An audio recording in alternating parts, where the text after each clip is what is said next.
ఏ శుభకార్యానికైనా శుభారంభం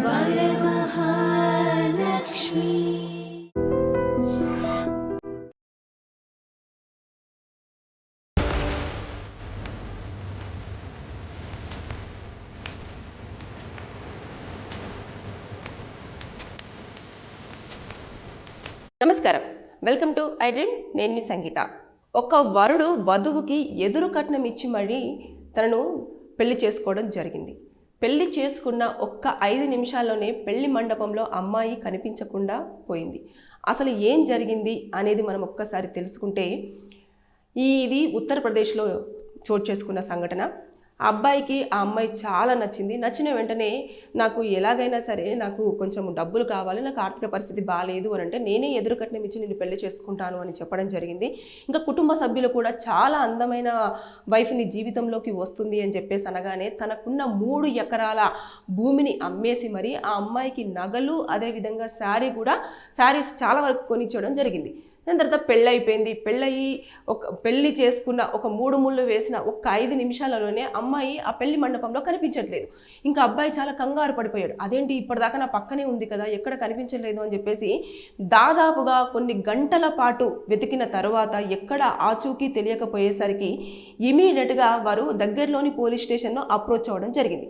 approach అయిన తర్వాత పోలీసులు అక్కడికి చేరుకొని అసలు ఏం జరిగింది అని పూర్తి స్థాయిలో ఎంక్వైరీ చేసి ఆవిడని వెతికే ప్రయత్నము కొనసాగిస్తున్నారు అన్నట్టు. అంటే ఇక్కడ చూసేసుకుంటే ఒకవేళ ఆ అమ్మాయి కొన్ని కారణాల వల్ల అక్కడి నుంచి వెళ్ళిపోయిందా అంటే ఇది మొత్తం కూడా దర్యాప్తు చేయాల్సి ఉంటుంది. దీంట్లో ఉన్న ఎలాంటి స్టెప్స్ ఉంటాయి అనే దానిపైన మనము ఒకసారి లోతుగా వెళ్ళేసి మనం పరిశీలిస్తే కనుక, ముందు ఒకవేళ తను గనక ఈ అబ్బాయి కంటే ముందు ఎవరినైనా లవ్ చేసి ఉండి ఇతను ఇచ్చిన గోల్డ్తో అదేవిధంగా ఇతను ఏదైతే ఇచ్చాడో పెళ్లి కోసం అని చెప్పేసి మంచి మంచి శారీస్ అవన్నీ తీసుకొని వెళ్ళిపోయింది అని అంటే ఖచ్చితంగా వాటినన్నింటినీ కూడా ఆవిడ దొరికితే ఇమీడియట్గా ఇతనికి ఇవ్వాల్సిన పరిస్థితి ఉంటుంది. తన పైన కూడా చీటింగ్ కేసు పెట్టడం కానివ్వండి, లేదు అనుకుంటే ఈ కొన్ని సెక్షన్స్ అన్నీ అట్రాక్ట్ అవుతాయి, ఆవిడని జైలుకు పంపించడం అనేది జరుగుతుంది.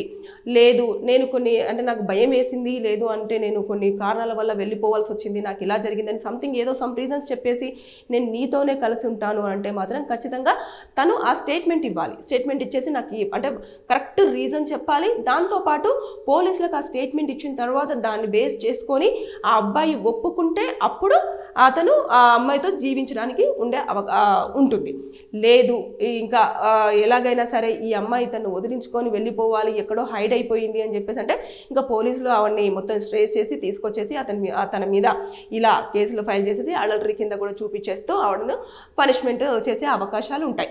ఇక ఈ అబ్బాయి కిందలో ఉండే లీగల్గా ఉండే రైట్స్ ఏంటంటే అంతమంది ముందు కూడా అతని పరువు అనేది, అతని కుటుంబం పరువు అనేది తీయడం జరిగింది. అంటే జస్ట్ పెళ్ళి అంటే 3 ముళ్ళు వేసిన ఒక్క 5 నిమిషాల్లోనే ఈ అబ్బాయికి చెప్పకుండా ఎక్కడికో వెళ్ళిపోవడం జరిగింది. అది కూడా ఒంటి మీద ఉన్న మొత్తం నగలు అదేవిధంగా తనకిచ్చిన శారీస్ అన్నింటిని కూడా తీసుకొని వెళ్ళిపోవడం జరిగింది.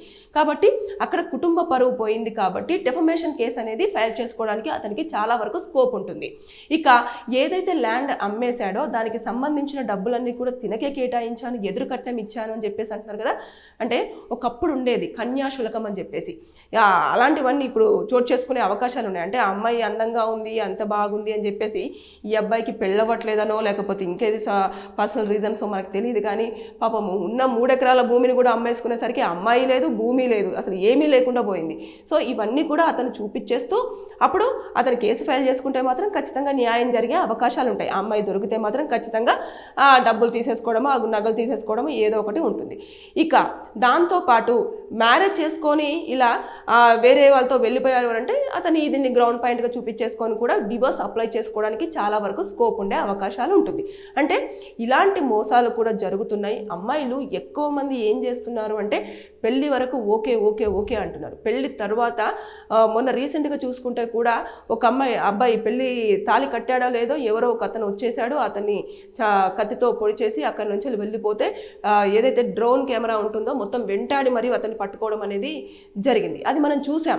అంటే అమ్మాయిలకు వేరే రిలేషన్షిప్ ఉంటే అది దాంతో మీరు ట్రావెల్ అవ్వండి, అంతేకాని వేరే వాళ్ళను అమాయకులను చూస్ చేసుకొని పెళ్లి చేసుకొని వాళ్ళ పరువు తీయడం కానివ్వండి, ఇలా వాళ్ళను ఇలా సొసైటీలో కొంచెం అంటే నువ్వేదో చేసావురా భయ్ అందుకని చెప్పేసి నిన్ను వదిలేసి వెళ్ళిపోయింది, పెళ్లిలోనే నువ్వు నీ పెళ్ళాన్ని కాపాడుకోలేకపోయావు, ఇంకా నువ్వు జీవితంలో ఏం సాధిస్తావురా అని చెప్పేసి ఇలాంటి మాటలు వాళ్ళను కొంచెము ఎటూ వైపు తీసుకెళ్ళడానికి ఛాన్సెస్ ఉంటాయి.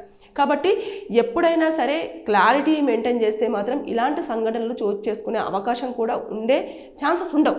ఇక అబ్బాయిలు కూడా తీసుకోవాల్సిన జాగ్రత్తలు ఏంటంటే, ఇప్పుడు ఎదురు కట్నం ఇచ్చి మరీ పెళ్లి చేసుకుంటున్నప్పుడు మీరు బీజీ వెరిఫికేషన్ అంటే బ్యాక్గ్రౌండ్ వెరిఫికేషన్ అనేది చాలా వరకు చేసుకోవాల్సిన బాధ్యత ఎంతైనా ఉంది. అంటే తన కుటుంబ నేపథ్యం ఏంటి, తన మెంటాలిటీ ఏంటి, తన ఫ్రెండ్స్ ఏంటి, తన సరౌండింగ్స్ ఏంటి, ఇవన్నీ పూర్తి స్థాయిలో తెలుసుకొని మన జీవితంలోకి వస్తే బాగుంటుందా బాగుండదా, మరి నేను ఇంత ఖర్చు పెట్టేసి నాకున్నదంతా కూడా అమ్మేసుకొని నేను తీసుకుంటున్నానని చెప్పేసి ఆ అబ్బాయి అలా ఎంక్వైరీ చేసుకుంటే బాగుండేదేమో. ఇక్కడ రీజన్ తెలియదు, ఎందుకు వెళ్ళిపోయిందో తెలియదు, ఎందుకు ఇలా తాళి కట్టించుకుందో తెలియదు, పెళ్ళి అయిపోయిన 5 నిమిషాలకే ఎందుకు పెళ్ళొద్దు అనుకుందో తెలియదు, ఇవన్నీ కూడా ఉంటాయి. కాబట్టి ఇప్పుడు పోలీసుల దర్యాప్తులో మాత్రం పూర్తి సమాచారం వస్తే అప్పుడు ఆవిడ పైన ఎలాంటి సెక్షన్స్ అట్రాక్ట్ అవుతాయి, అప్పుడు తనకి ఎలాంటి పనిష్మెంట్ పడుతుంది అనేది పూర్తి స్థాయిలో తెలుస్తుంది. కానీ ఇలాంటివి కూడా చోటు చేసుకుంటున్నాయి. కాబట్టి దయచేసి ఎవరైనా సరే పెళ్లి కోసం ఆతృత పడే అబ్బాయిలు ఎవరైనా ఉంటే తస్మత్ జాగ్రత్త. అమ్మాయిల విషయంలో మీరు ఎంత జాగ్రత్తలు తీసుకొని పెళ్లి చేసుకుంటే మీరు అంత సేఫ్. లేకపోతే ఇలాంటివి సంఘటనలు చోటు చేసుకుంటున్నాయి. లేదు అనుకుంటే వాళ్ళ లవర్ పెళ్లిలో ఎంటర్ అయినా ఇబ్బంది పెట్టే అవకాశాలు ఉంటాయి. అంటే నేను కొంతమంది గురించి మాత్రమే మాట్లాడడం జరుగుతుంది, కానీ అందరు ఇందులో నా గురించి అన్నారా అని చెప్పేసి మీరు అనుకోకూడదు. ఎందుకంటే నవే డేస్లో ఎక్కువగా జరుగుతున్నది ఇదే. అంటే ఎక్కువ కాలేజ్ డేస్లో కానివ్వండి, లేదు అనుకుంటే ఆఫీస్లో కానివ్వండి, కొలీగ్స్తో కానీ ఇలా కొన్ని రిలేషన్షిప్ కంటిన్యూ అయిపోయి అది ఇంట్లో చెప్పుకోలేక ఎలాగైనా సరే నాకు పెళ్ళి ఉంది, ఆ పెళ్లి సమయంలో నేను బయటకు వచ్చేస్తాను, అందరూ ఎవరి హడావుల్లో వాళ్ళు ఉంటారు కాబట్టి అప్పుడు నన్ను ఎలాగైనా సరే ఇక్కడ నుంచి తీసుకెళ్ళిపో, అక్కడ నాకైతే కొంచెం స్కోప్ ఉంటుంది అని చెప్పేసి పేరెంట్స్ నమ్మించి ఇలాంటి పనులు కూడా చేస్తున్నారు. కాబట్టి అబ్బాయిలు మీరు జాగ్రత్తగా ఉండాలి. పెళ్లి చేసుకునేటప్పుడు మాత్రం తగిన జాగ్రత్తలు తీసుకుంటేనే మీరు మీ జీవిత భాగస్వామితో హ్యాపీగా లైఫ్ లాంగ్ ఉండే ఛాన్సెస్ ఉంటాయి. లేదు అనుకుంటే ఇలా పెళ్ళి అయిపోయిన 5 నిమిషాలకే పోలీసులు, కోర్టులు, ఆ అమ్మాయి మెంటల్ టెన్షను, డిప్రెషను ఇలాంటివన్నీ కూడా చోటు చేసుకునే ఛాన్సెస్ చాలా వరకు ఉంటాయి. లేదు అంటే కొన్ని సందర్భాలలో పూర్తిగా ప్రాణాలే కోల్పోయే ఛాన్సెస్ కూడా ఉంటాయి. ఎందుకంటే థర్డ్ పర్సన్ ఎంట్రీ అవుతాయి. సో ఇలాంటివన్నీ చోటు చేసుకుంటే బీ కేర్ఫుల్, జాగ్రత్త.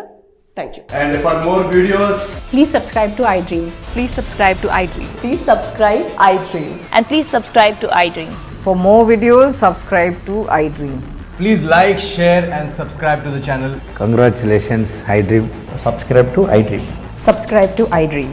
So subscribe to iDream Media. iDream ki iDream team andarki huge congratulations. Please subscribe iDream Media. Please subscribe to iDream. Subscribe iDream. Please subscribe to iDream. iDream అంటే నా కళల ఛానల్ను subscribe చేసుకున్న నోరు తిరుగుతలేదు, మీరైతే గంట గుర్తు కొట్టండి. For more such videos, please subscribe to iDream. Subscribe to iDream. Please subscribe to iDream. Please subscribe iDream Media. Please do subscribe to iDream. Please subscribe to iDream Media. For best entertainment and information, please subscribe iDream. And don't forget to subscribe to iDream.